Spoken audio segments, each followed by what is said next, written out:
Hello and welcome friends, this is me Kumar Pankaj और crack now पर आपका स्वागत करता हूं। आज के हम इस नेशनल करंट अफेयर यानी राष्ट्रीय करंट अफेयर की जो हम निचोड़ नाम से श्रृंखला चला रहे हैं उसका ये तीसरा पार्ट है और इसमें हम महत्वपूर्ण चीज़ों को डिस्कस करेंगे जो कि रहेगा सेना से संबंधित जो युद्ध अभ्यास हुए हैं। और फिर देखेंगे हम जितने भी सेना के क्षेत्र में जितना भी विकास हुआ है और जो परीक्षण हुए हैं उनको भी हम इसी पार्ट में कवर कर लेंगे। तो तीसरा पार्ट बहुत महत्वपूर्ण रहने वाला है क्योंकि ऑपरेशन अभियान से क्वेश्चन आते हैं और मिसाइल वगैरह से भी क्वेश्चन आते हैं, तो हम इसको देखेंगे बहुत जल्दी। चलिए शुरू करते हैं बिना किसी देरी के।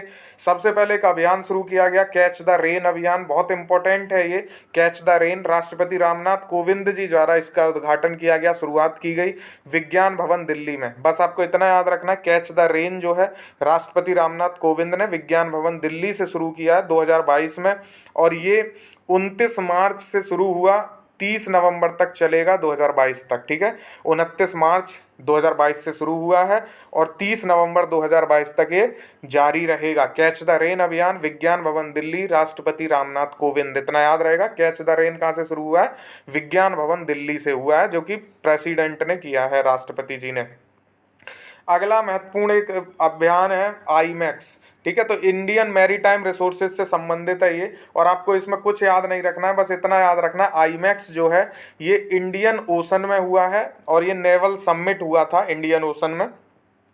उसी नेवल समिट मतलब नौसैनिक जो एक सम्मेलन हुआ, उसी में पहला समुद्री अभ्यास का संस्करण भी हुआ। पहला है ये, इसलिए पूछा जा सकता है आईमैक्स।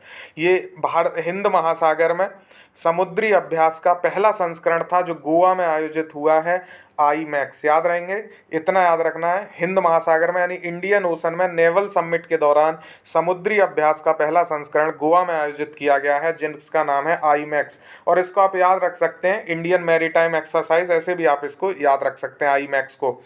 अगला एक महत्वपूर्ण है अभ्यास दस्तलिक। और देखिए जिनके नाम थोड़े यूनिक होते हैं, बहुत सारे ऐसे होते हैं जैसे सिलीनेक्स, सिम्बेक्स, वो आप नाम से निकाल दोगे कि SL फॉर श्रीलंका हो गया, IN फॉर इंडिया हो गया। बट जो नाम से आइडिया नहीं लगते उन्हीं को ज़्यादा पूछे जाने की संभावना होती है। जैसे अभ्यास दस्तलिक है तो इसके नाम से नहीं पता चलेगा आपको कि ये किस किस के बीच हुआ है, और आपसे यही पूछता है एग्जाम में कि किसके बीच हुआ है। तो दस्तलिक याद रखना है आपको, भारत और उज्बेकिस्तान के बीच में हुआ ये सेनाओं का अभ्यास है जो कि यांग यारिक जगह पे हुआ है। यांग यारिक है उज्बेकिस्तान में। तो अभ्यास दस्तलिक उज्बेकिस्तान में आयोजित हुआ, यांग यारिक में, भारत और उज्बेकिस्तान के बीच। डेट मैं सिर्फ इसलिए लिख देता हूं ताकि आप इसको ये रिलेट कर पाएं कि ये नया कितना है पुराना कितना है। तो 22 से 31 मार्च के बीच हुआ है ये, इतना आपको याद रखना है। ठीक है, अभ्यास दस्तलिक यांग यारिक उज्बेकिस्तान में, भारत और उज्बेकिस्तान के बीच हुआ है। इतना याद रहेगा, इंपॉर्टेंट है, स्टार दिया हुआ है मैंने इसको, तो जिन पे स्टार है उनको आप अच्छे से याद रखेंगे।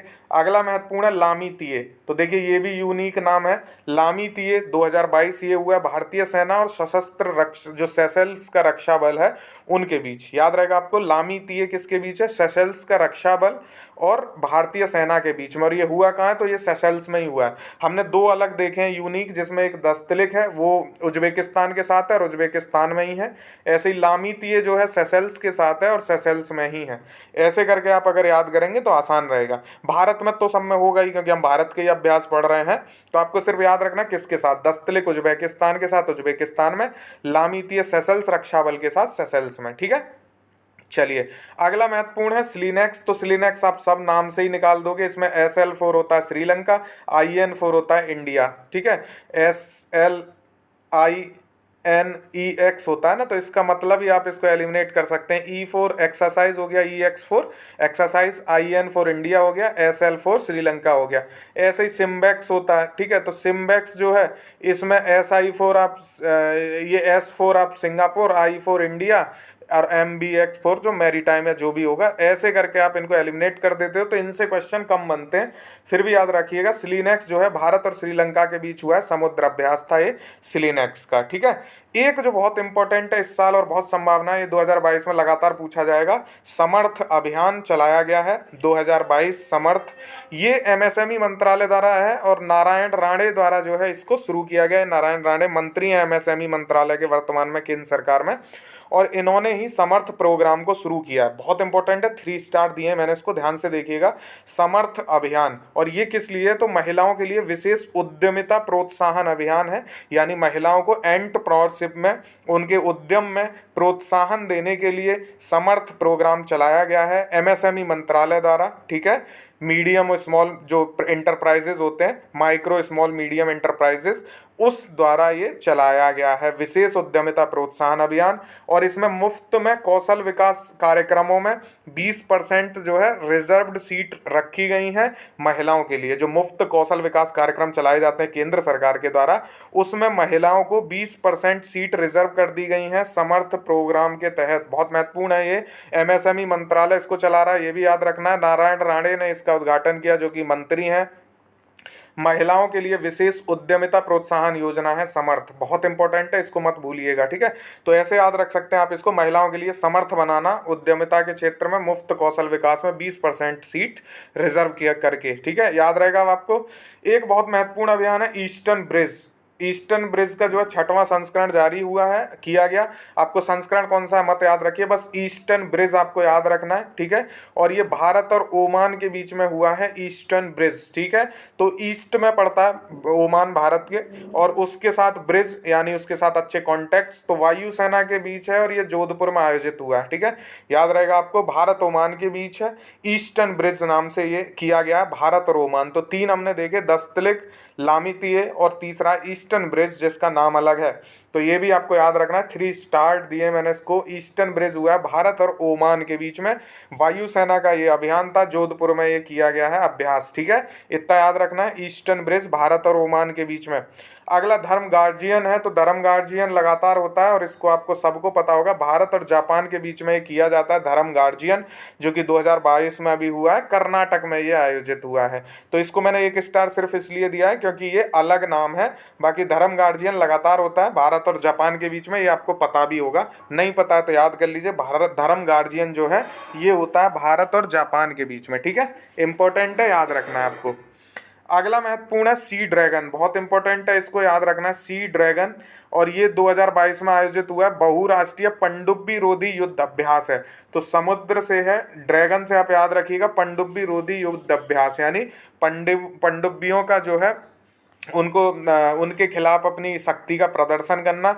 तो याद रखना, सी ड्रैगन जो है बहुराष्ट्रीय यानी बहुत सारे देशों ने मिलके इसमें पार्टिसिपेट किया है, और ये यूएसए ने आयोजित किया था गुआम तट पे, अमेरिका ने इसको आयोजित किया गुआम तट पे, जो कि अमेरिका में है।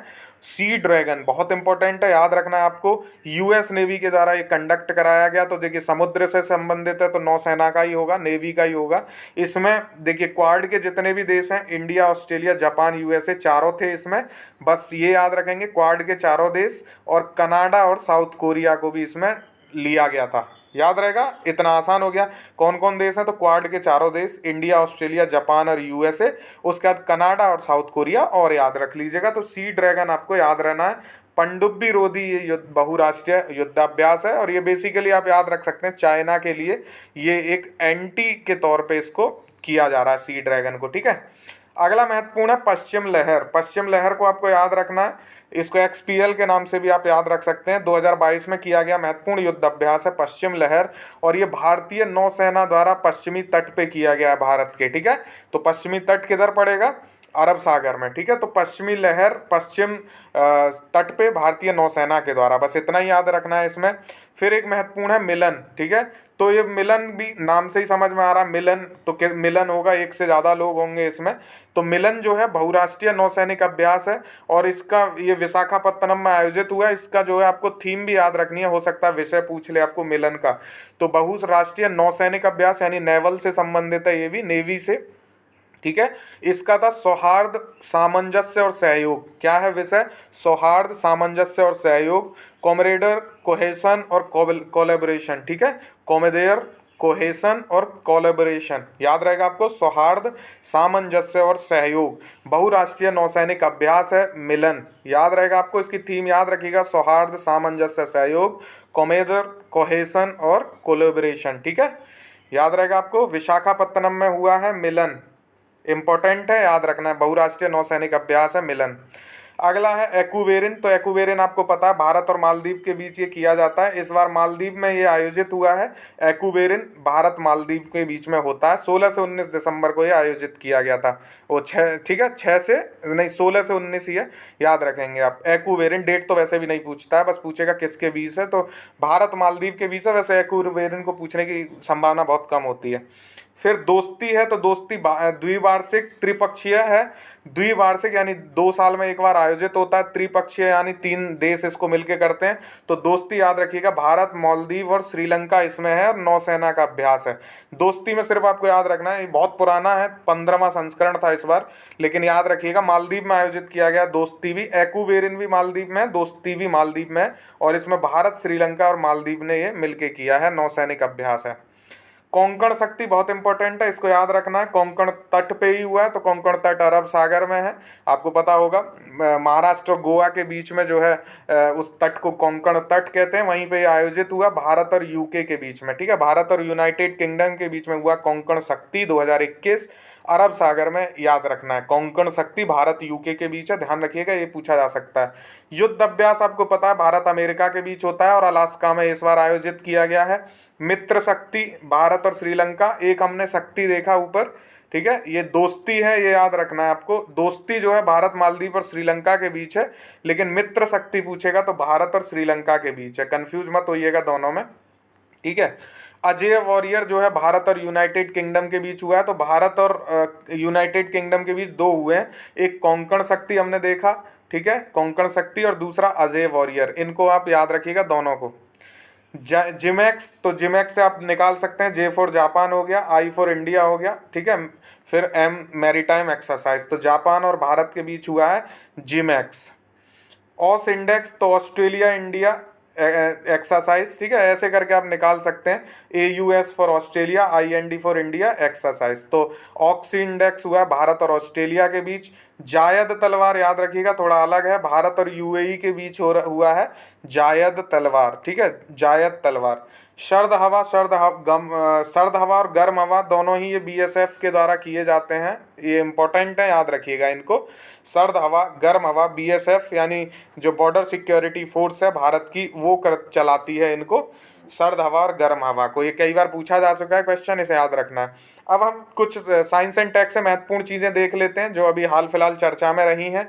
तो देश का पहला ड्रोन स्कूल आपको याद रखना है, ये ग्वालियर में बन रहा है, देश का पहला ड्रोन स्कूल। और ग्वालियर में ये और भी बनाएंगे, बट अभी ग्वालियर में आपको सिर्फ पहला याद रखना है, यानी कि ये मध्य प्रदेश में कई सारे बनेंगे, बट सबसे पहला ग्वालियर में बन रहा है, तो वही आप याद रखिए, ठीक है, इतना ही याद रखना है बस। देश का पहला ड्रोन स्कूल कहाँ है? ग्वालियर में।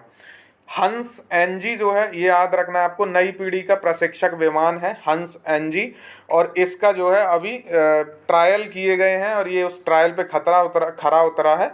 तो हंस NG को आपको याद रखना है, ये क्या है? नई पीढ़ी का प्रशिक्षक विमान है, 2 सीटर विमान है, बेसिकली 2 सीटें होती हैं इसमें, और ये ट्रेनिंग के लिए काम में लिया जाएगा। तो हंस NG के बारे में सिर्फ इतना ही याद रखना है। पूछ सकता है आपसे हंस NG क्या है, तो आप इतना याद रखेंगे कि ये नई पीढ़ी का प्रशिक्षक विमान है। अगला MRSAM पूछा जा सकता है आपसे, क्या है? तो ये medium range surface to surface. देखिए MR को तोड़ेंगे तो मीडियम रेंज, SAM से हो जाएगा सरफेस टू एयर मिसाइल, ठीक है, S से सरफेस, A से एयर, M से मिसाइल। तो नाम में ही छिपा होता है उनका सारा काम। ये मीडियम रेंज की सरफेस टू एयर मिसाइल है, यानी ये कहाँ से?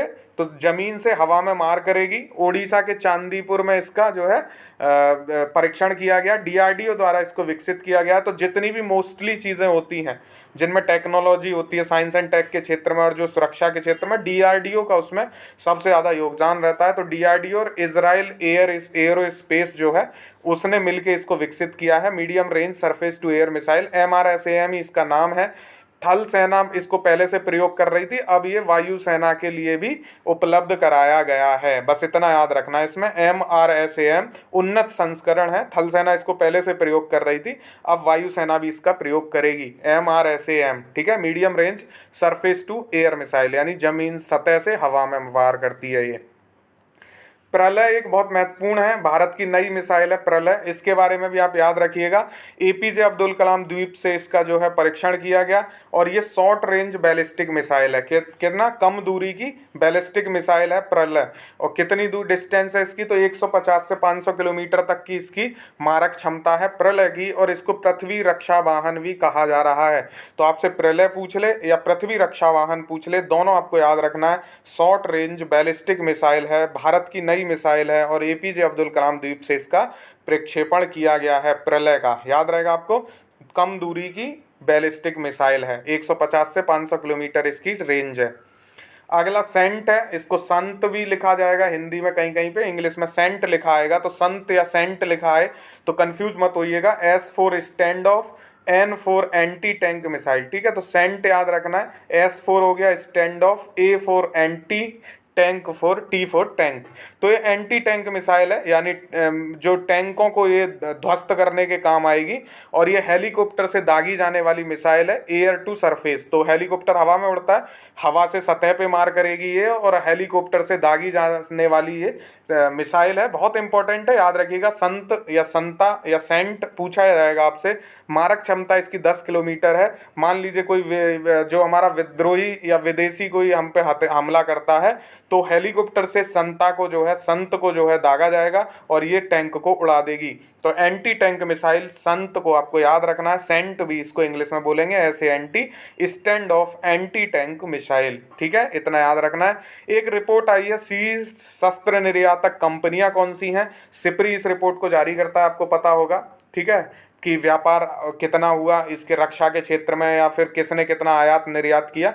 ये सारी रिपोर्ट जो है सिप्री लाती है। तो सिप्री ने ही शीर्ष जो शस्त्र निर्यातक कंपनियां हैं, यानी जो विपन को एक्सपोर्ट करती हैं, उन कंपनी की लिस्ट जारी की है। और सबसे ज़्यादा विपन कौन एक्सपोर्ट करता है, तो लॉकहीड मार्टिन है, जो यूएसए की कंपनी है। पहली टॉप में यूएसए ही है, टॉप 3 भी देखोगे, टॉप 5 भी देखोगे तो यूएसए टॉप में है। तो आपको सिर्फ एक याद रखनी है, लॉकहीड मार्टिन यूएसए। अगर आपसे दूसरी भी पूछ ले तो यूएसए, तीसरी भी पूछ ले तो यूएसए ही है, बट हमें इतना नहीं याद रखना है। एक याद रखना है कि शीर्ष शस्त्र निर्यातक कंपनी कौन सी है, लॉकहीड मार्टिन है, जो कि यूएसए की है। और अगर हम इसमें भारत की बात करें तो भारत की 42वीं रैंक है एचएएल की, ठीक है, हिंदुस्तान एरोनॉटिकल लिमिटेड। उसके बाद 60वीं है आईओएफ, इंडियन ऑर्डिनेंस फैक्ट्री, और 66वीं है बेल की, तो भारत इलेक्ट्रॉनिक्स लिमिटेड। यानी टॉप 100 में भारत की 3 कंपनियां हैं, जिसमें एचएएल की 42वीं रैंक है, इंडियन ऑर्डिनेंस फैक्ट्री की जो आयुध निर्माणी संस्था है उसकी 60वीं है, और 66वीं है भारत इलेक्ट्रॉनिक्स लिमिटेड की। याद रहेगा आपको, एचएएल की याद रखनी है, इंपॉर्टेंट है, 42वीं रैंक है टॉप 100 में, टॉप 50 में आता है एक्चुअली एचएएल, तो इसका याद रखना है आपको। शीर्ष शस्त्र निर्यातक कंपनियों की सिप्री की रिपोर्ट है।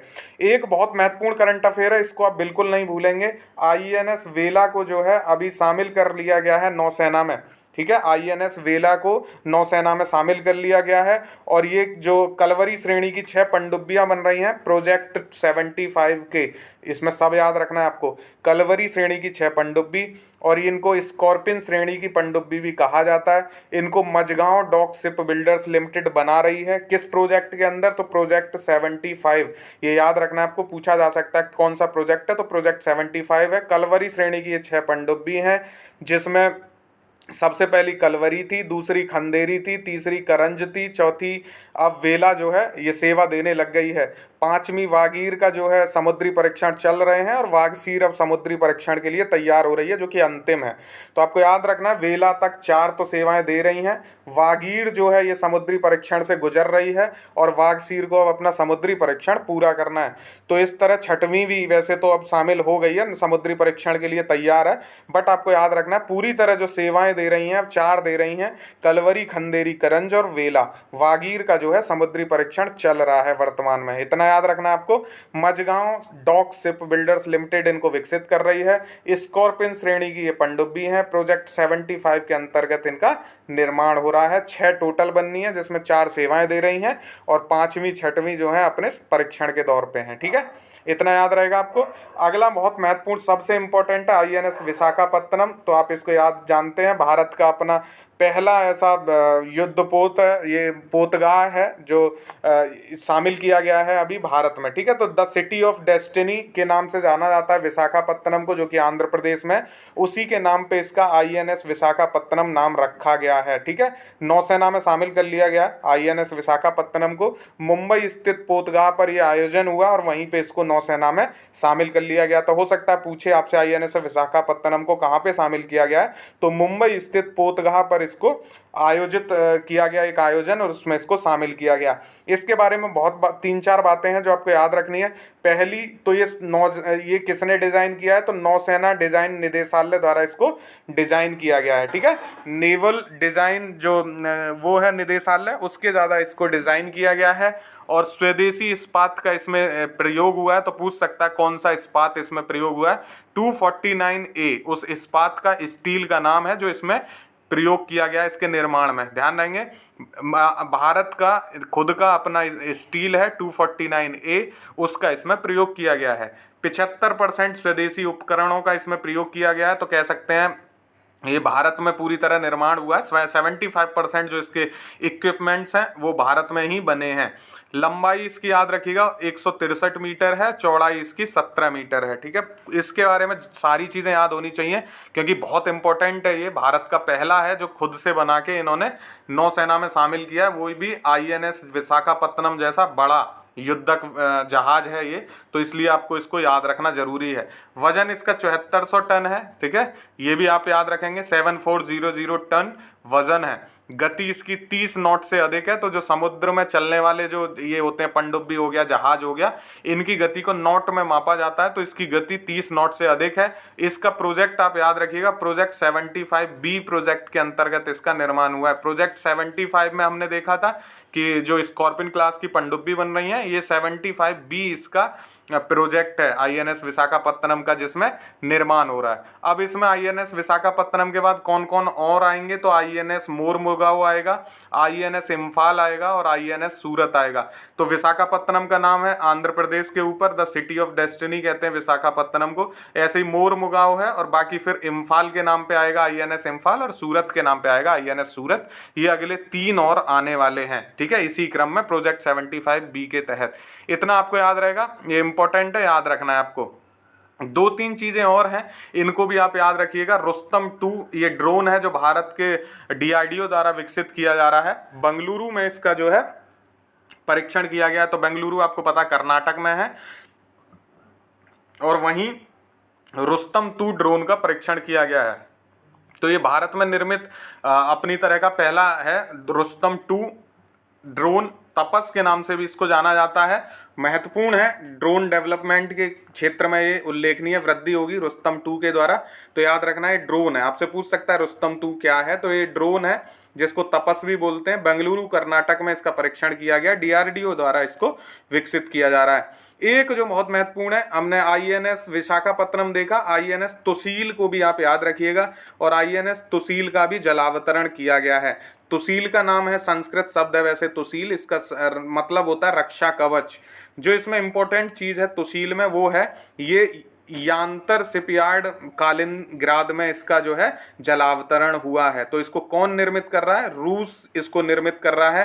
प्रोजेक्ट का नाम इसका भी आपको याद रखना है, 1135.6 प्रोजेक्ट का नाम है।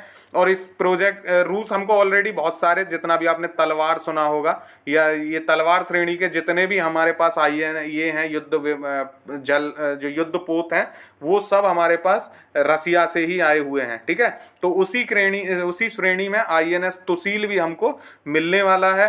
और तलवार श्रेणी के स्टील्थ निर्देशित ये जो यानी गाइडेड जो हैं ये युद्धपोत होते हैं, तलवार श्रेणी के हैं। तो आपको ये भी याद रखना है कि किस श्रेणी के हैं। तुसील का जलावतरण हुआ है रूस में, रूस इसको बना रहा है कालिनग्राद शिपयार्ड लिमिटेड, यांतर शिपयार्ड लिमिटेड है कालिनग्राद में। ध्यान रहेगा आपको, आईएनएस तुसील भारत में नहीं बन रहा है, मिलेगा ये भारत को, बट रूस इसको डेवलप कर रहा है। याद रहेगा आपको, तुसील संस्कृत शब्द है जिसका मतलब होता है रक्षा कवच।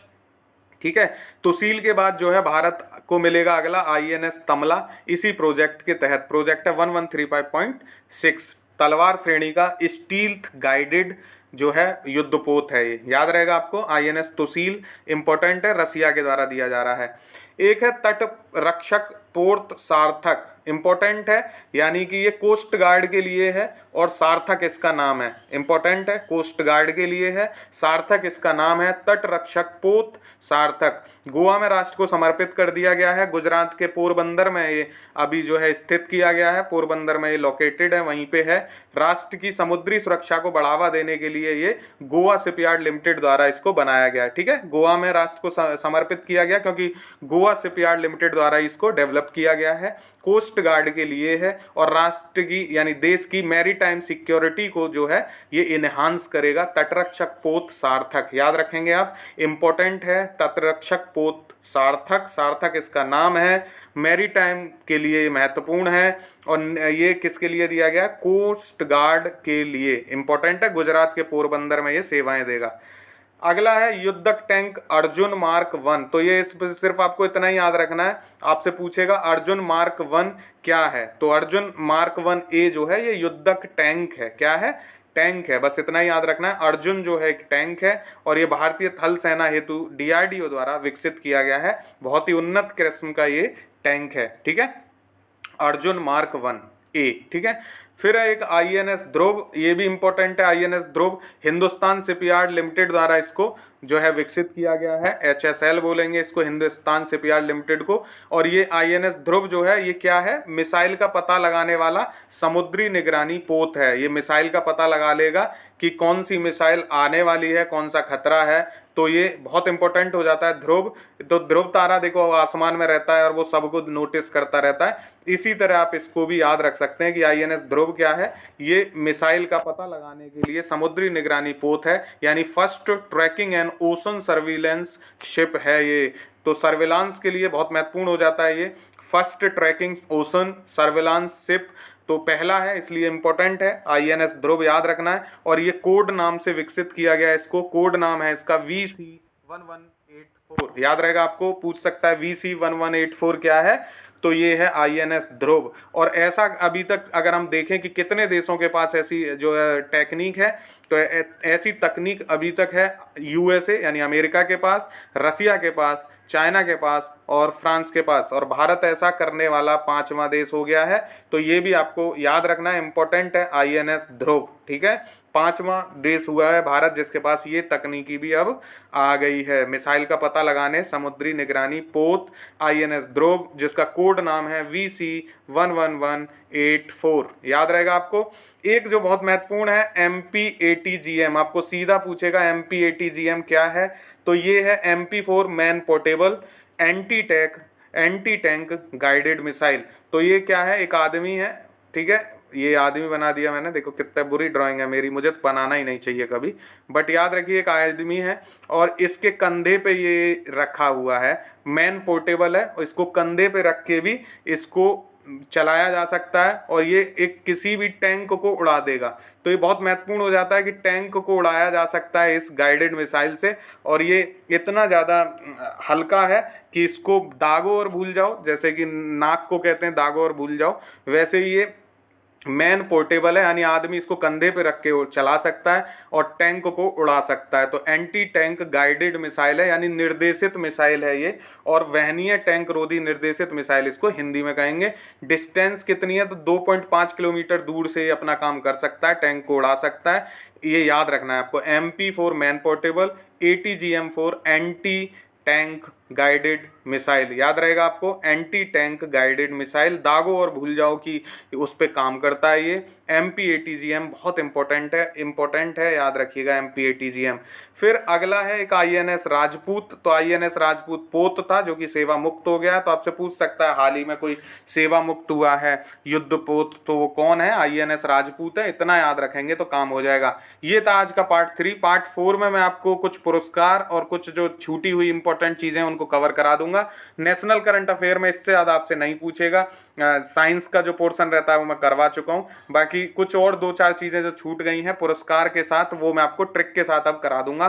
पार्ट 4 इसका आपको कल मिल जाएगा। ठीक है, thank you so much for watching, all the best for your exam, good day, जय हिंद।